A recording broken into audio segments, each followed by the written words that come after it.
Bonjour à toutes et à tous, bienvenue sur KTV, Kwezi FM, le 106.9 pour un temps de parole, toujours en direct à la radio et à la télévision. Il est avec nous sur ce plateau, Théophane Ariana. Bonjour. Bonjour. Merci d'avoir accepté notre invitation. Quand je vous ai eu au téléphone, Théophane Ariana, pour préparer cette émission, très vite vous avez évoqué le problème de la vie chère à Mayotte et notamment avec Air Austral. Vous en voulez beaucoup à Air Austral en fait? Non, pas tout spécialement. Je n'en veux pas à Air Austral. Je dis tout simplement ce qui se passe n'est pas normal.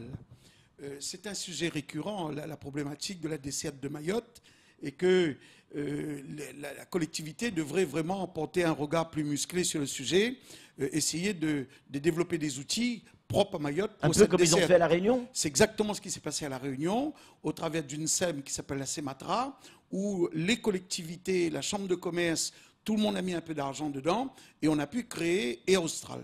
Aujourd'hui, Air Austral... Mais vous croyez que c'est normal que les services publics, nos impôts, servent une société comme Air Austral, une société privée au bout du compte, qui est gagnant dans l'histoire, à part la compagnie? Ça force le débat de la concurrence. Eh oui. À partir du moment qu'ils sont aidés dans les conditions que l'on connaît sur des fonds publics, ça fait flancher tout le système. Aujourd'hui, Corsair ne profitant pas de cette manne, XL ne profitant pas de cette manne, French Blue ne profitant pas, même Air France ne profite pas, eh ben, ces gens-là, ils laissent volontiers Air Austral, et Air Austral continue à faire ce qu'il appelle des poids plumes sur toutes les directions, et le poids plomb pour Mayotte. Parce que Mayotte, ils sont tout seuls à desservir Mayotte dans les conditions que l'on connaît, avec des retards, des avances, toute la problématique, avec des gens qui dorment dans les aéroports, où ils ne sont pas... C'est vrai, Théophane Ariana, mais quand souvent on l'a entendu que Mayotte était la vache à lait d'Air Austral, on s'est penché sur le dossier, on a regardé les comptes, on a appelé Air Austral, et Mayotte ne pèse que, c'est beaucoup déjà, mais que 12% du chiffre d'affaires d'Air Austral. C'est pas si gros que ça en fait. Oui, mais si vous multipliez le prix du billet par 3, il faut aussi multiplier les 12% par 3. Quand on arrive à faire aujourd'hui un Réunion Paris à 500 € avec la compétition qui existe, il y a quand même pour 10 heures de temps de vol. Et vous faites la même chose en 2 heures de temps et vous faites payer 650 € le billet en coût moyen. Mais c'est énorme. Il ne faut pas regarder les pourcentages parce que ça peut fausser tous les calculs. Il faut regarder la marge, la valeur ajoutée sur un billet Réunion-Mayotte, Mayotte-Réunion, plutôt que de regarder seulement le pourcentage du chiffre d'affaires. C'est vrai, mais ils disent aussi que l'essence est beaucoup plus chère, et là-dessus on est tous d'accord, est beaucoup plus chère à Mayotte qu'ailleurs. 85% de plus qu'à La Réunion. Oui, ça c'est ce qu'ils disent, mais je vais dire, ça rentre aussi dans le débat de la vie chère, que les pouvoirs publics devraient s'y intéresser de très près. Comme la problématique de l'eau, la problématique du carburant est un très gros problème à Mayotte. Non seulement que nous sommes en main unique, il n'y a que Total comme opérateur. Total profite d'une situation que personne n'a profité jusqu'à maintenant. Même à La Réunion, historiquement, il y a toujours eu plusieurs opérateurs. Donc ici, je ne sais pas, bon, moi je ne suis pas politique, c'est pas mon truc, mais je ne comprends pas qu'on ne puisse pas avoir des prestations telles qu'on les a à La Réunion dans les entreprises. Vous savez que tous les sous-produits du pétrole, les graisses, les huiles et tout, les compagnies gagnent beaucoup d'argent là-dessus. Donc, ils viennent de les entreprises de mettre des bacs de rétention, la récupération de ces produits, le traitement de ces produits, les graisses, ils nous mettent à disposition tout le matériel qu'il faut pour entretenir les machines, moyennant quoi on leur signe un contrat d'achat. Ici, à Mayotte, on achète tout. Au-delà du prix qui est exorbitant, les entreprises achètent des graisseurs, du matériel de vidange, s'occupent de la pollution, s'occupent de la récupération des fluides. Or que ça, à La Réunion, c'est fait par les compagnies pétrolières. Et à chaque fois, on peut même discuter des prix de pétrole. On arrive à avoir jusqu'à 2 centimes de remise par litre de pétrole quand on arrive dans les 700-800 000 litres de pétrole par an. Mais Théophane Ariana, vous qui êtes chef d'entreprise et qui avez l'habitude de gérer des entreprises et du chiffre d'affaires, quelle serait la solution pour que Mayotte, nous, à Mayotte, on puisse avoir des billets d'avion à prix raisonnable, on va dire 200, 220 € pour aller jusqu'à La Réunion? Ça serait quoi la solution? Écoutez, dans tout ce qui touche au commerce, la solution, l'unique, la seule que n'importe quel technicien, n'importe quel administratif peut comprendre, c'est la concurrence. C'est la concurrence, il n'y a pas d'autre solution. Ce qui est regrettable. Aujourd'hui, on a une compagnie comme Air Austral qui arrive à Mayotte, il crée une filiale qui s'appelle EWA, toujours un petit peu sur fonds publics, pas un jeu de passe-passe. Avec le CCI un peu dedans. Voilà, on tue AB Aviation, on tue un terril et on appelle ça de la coopération régionale. Je veux dire, c'est suicidaire, c'est suicidaire. L'administration devrait surveiller de très près ce phénomène parce que ça décourage tous les opérateurs privés. Quand on voit des familles s'investir dans ce métier à petite échelle et qui commencent à émerger, et on a eu dessus un grand coup de massue avec des fonds publics, avec du matériel recyclé et qu'on met à disposition, je veux dire, c'est pas très élégant au niveau financier et ça vient poser des problèmes dans ces familles-là. Et là, les deux entreprises sont en grande difficulté. EWA va émerger. Mais avec quoi? Ils avec investissent de l'argent quand même. public. Ils investissent. Oui. Là, on sait, on va couvrir l'événement, il y a 2 avions, 2 ATR nouveaux qui arrivent. Je crois que, je ne vais pas dire de conneries, mais je crois que c'est 50 millions d'euros qui sont investis. Oui, alors il y a 2 ATR dernière génération qui arrivent, soi-disant dans un but d'économie. Et puis les machines qui sont là, ils vont être cédées, ça va rapporter de l'argent. Pour eux, c'est de l'investissement. Alors, je ne sais pas, en matière de défiscalisation, je ne suis plus membre des Austral, donc j'étais membre du conseil de surveillance, je ne le suis plus. Je ne sais pas comment ils ont monté le dossier, mais je dis quand même c'est très très grave, parce qu'il y a des petites entreprises qui existaient, il y a tellement de choses à faire que Austral pouvait s'y intéresser. Non, elle a préféré s'intéresser au marché, là où on avait 2 petits privés, tuer les 2 petites entreprises, prendre toute la place pour elles, faire du battage dans toute la zone pour remplir ses avions pour aller sur Paris, dans les prix et les conditions que l'on connaît. Honnêtement, Théophane Ariana, est-ce qu'aujourd'hui vous en voulez à Air Austral parce qu'ils vous ont sorti du capital ou ça n'a rien à voir? Non, ça n'a rien à voir, ça n'a rien à voir, mais bien évidemment, c'est très gênant de perdre de l'argent, mais je vais dire, j'ai jamais pleuré quand j'en gagnais. Oui. Donc, qu'on en perde, c'est le jeu normal de l'économie.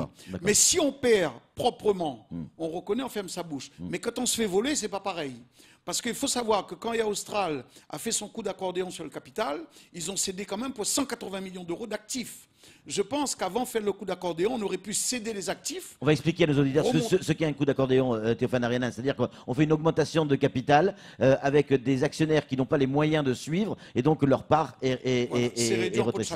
C'est ça. Donc on augmente du jour au lendemain 10 fois le capital de la société et les actionnaires qui avaient un certain pourcentage, de 10, ils passent à 0,1 par exemple. C'est ça. Puisqu'on parle de vie chère et de prix exorbitants, vient maintenant se poser le problème de l'eau.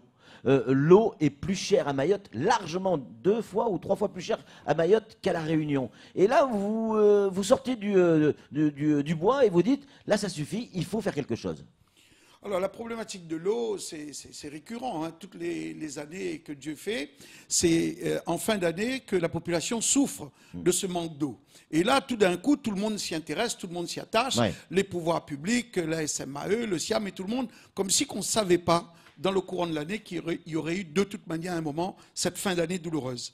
À Mayotte, il faut savoir que le prix moyen de l'eau est de 3,44 € le mètre cube. À La Réunion, l'eau coûte 1,35 € le mètre cube. Donc on n'est même pas à la moitié du prix. C'est dire la disparition dans les chiffres.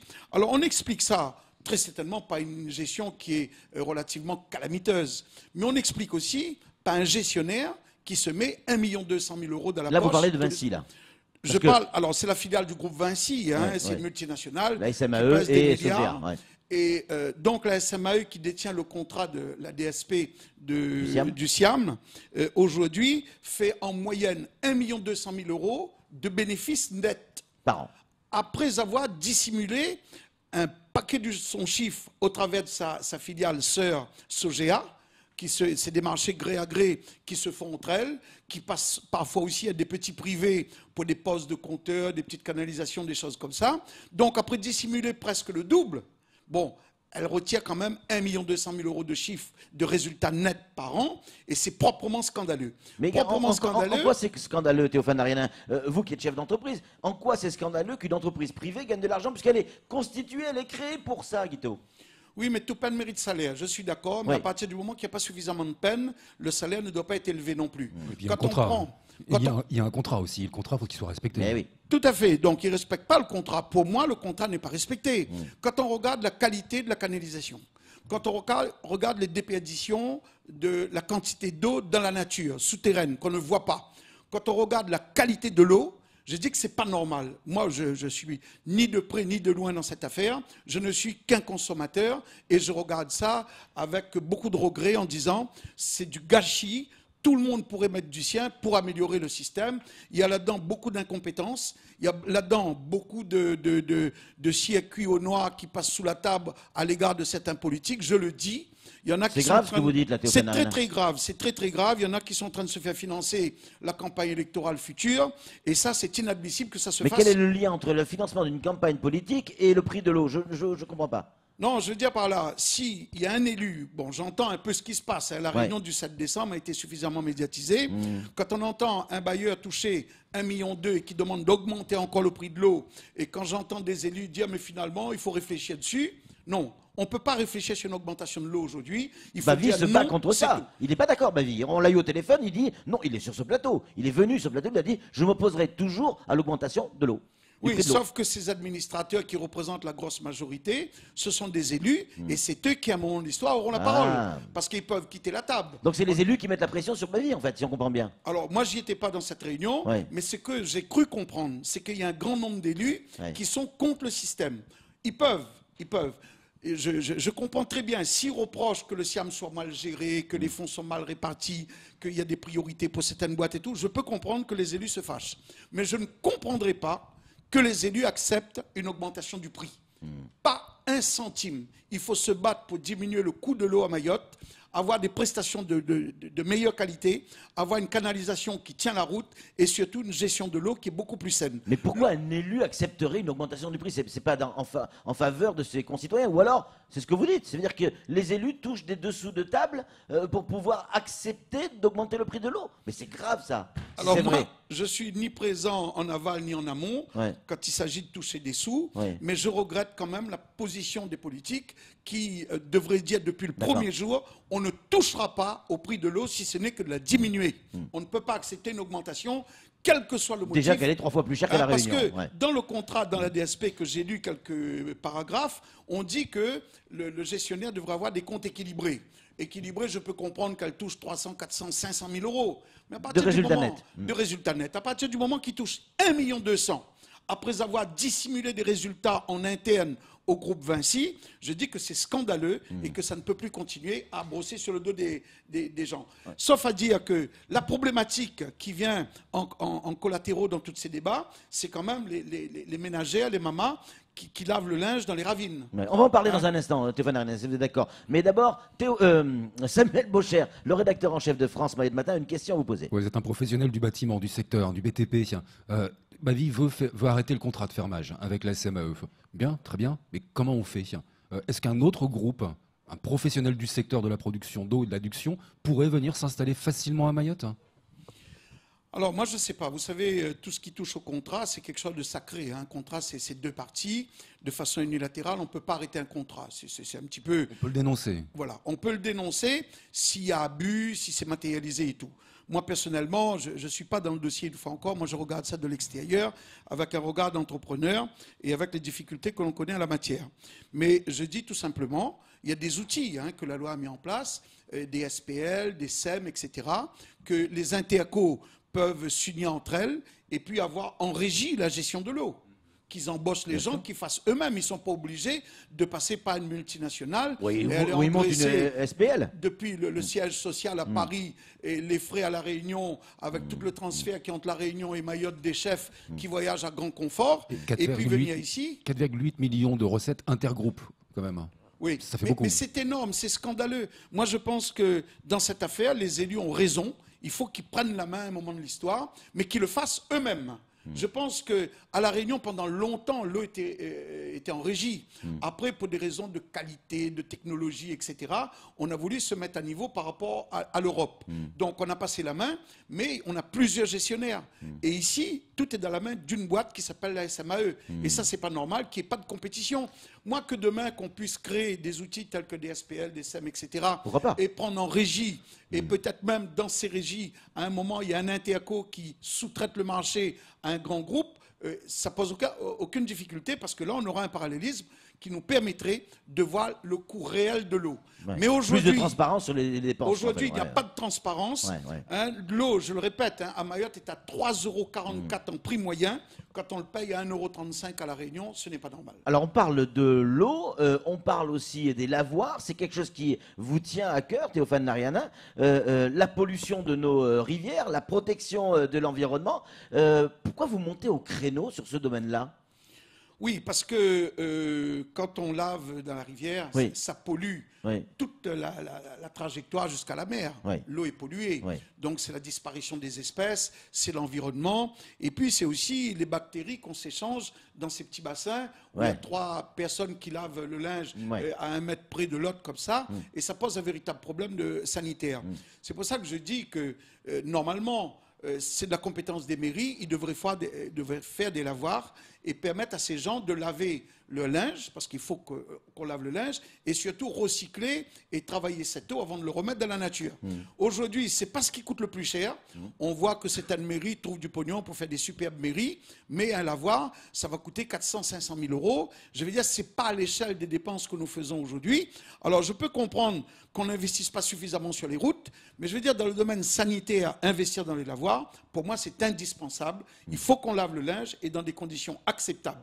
C'est pas le tout de dire fais pas ci, fais pas ça, fais pas ci, fais pas ça, mais il faut surtout donner les moyens de faire des choses acceptables. Pour moi, mettre des lavoirs dans chaque commune, c'est une obligation désormais. Il faut que les maires s'y intéressent sérieusement et qu'ils mettent des lavoirs pour que les gens puissent laver leur linge, avoir d'abord des linges propres, respectables au niveau phytosanitaire, et surtout que les eaux soient traitées et qu'on arrête de leur dire. Parce que là, on pisse dans un violon, ça fait pareil. Hein. On n'arrête pas de dire aux gens, ne lavez pas votre linge dans les rivières, ne lavez pas votre... Ben oui, mais on lave où ?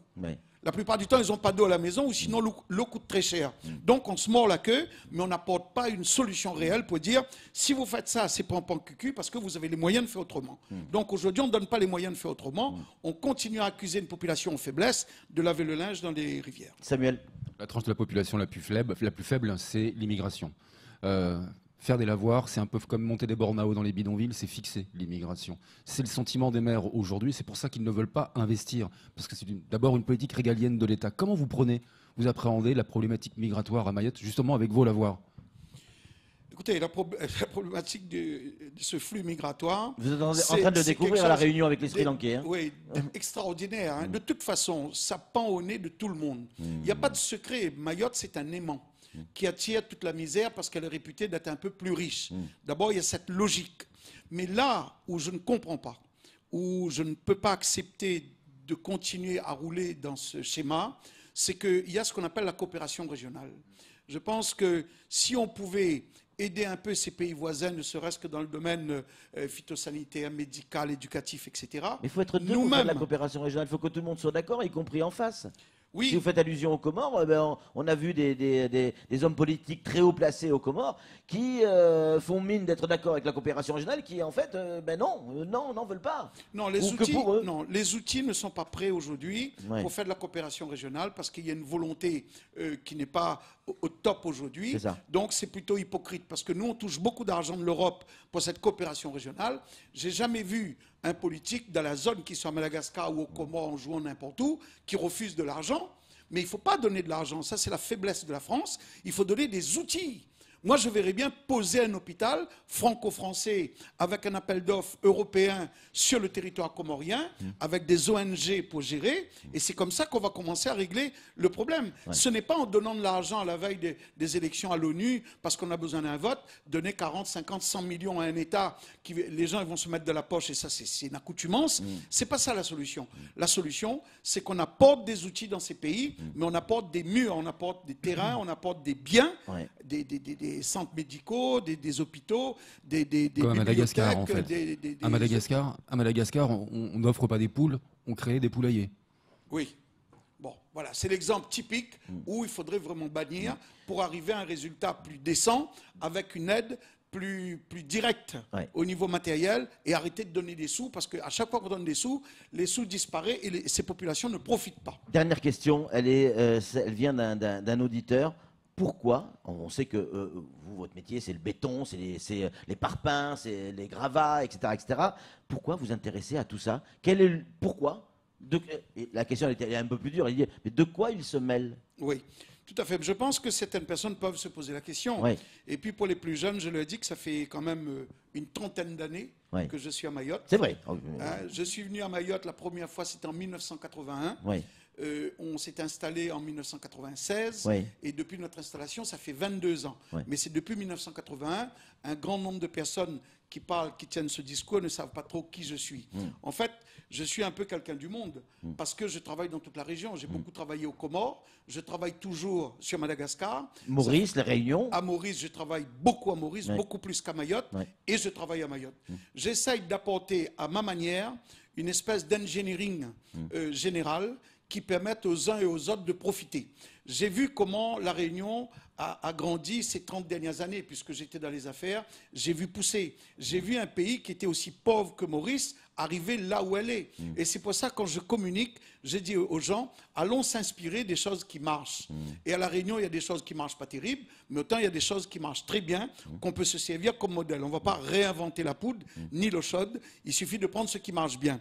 Et M. Narayanan, tranquillement, a créé 250 emplois à Mayotte et une cinquantaine de sous-traitants.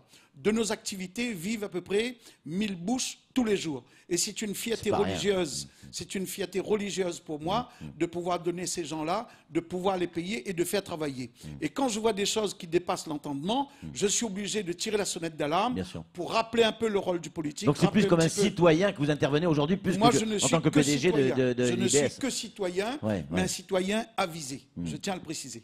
Merci beaucoup, Théophane Narayanan, d'être venu sur ce plateau et d'avoir répondu à nos questions. C'est tout pour ce temps de parole. Tout de suite, la suite de nos programmes.